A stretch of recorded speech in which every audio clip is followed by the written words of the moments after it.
મિત્રો 10,000 ફોલોવર્સ આપણા થઈ ગયા છે, પણ સાથે એક થોડા ખરાબ સમાચાર પણ છે. વિડીયોની ક્વોલિટી જો થોડી ડાઉન થાય તો થોડું મને માફ કરજો, કેમ કે મારો જે મોબાઈલ હતો ગેલેક્સી S25 અલ્ટ્રા એ મેચના દિવસે ચોરાઈ ગયો છે. અમદાવાદ સ્ટેડિયમમાં અમે મેચ જોવા ગયેલા અને કોઈએ ખેંચી લીધો છે અને એ દિવસે આઈ ગેસ 200 જેટલી કમ્પ્લેન થઈ છે.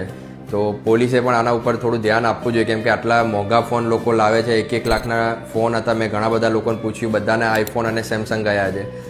તો આવા ઘણા બધા ઇસ્યુઝ થતા હોય છે ત્યાં, અને સ્ટેડિયમમાં જાઓ તો તમે પણ ધ્યાન રાખજો. પણ પોલીસે સિરિયસલી આ વસ્તુ પર થોડું વધારે સ્ટ્રિક્ટ એક્શન લેવું જોઈએ.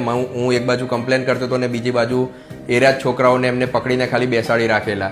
તો આવા સીન થતા હોય છે. અને મેચ જોવા જઈએ ત્યારે સીધી વસ્તુ છે, ભીડ વધારે હોય અને આપણું ધ્યાન સહેજ બી આગુ પાછું થાય ત્યારે આ વસ્તુ બનતી હોય છે. તો વિડીયોની ક્વોલિટી મે બી થોડી ડાઉન થઈ શકે છે. મારી જોડે ઓલ્ટરનેટ એક ફોન છે, એનાથી હું એક અત્યારે વિડીયો શૂટ કરીશ.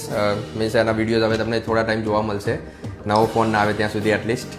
અને હોપફુલી કે જો એ પોલીસને મળે ને મને પાછો આપે તો વેલ એન્ડ ગુડ, બટ ત્યાં સુધી પ્લીઝ થોડું એડજસ્ટ કરી લેજો.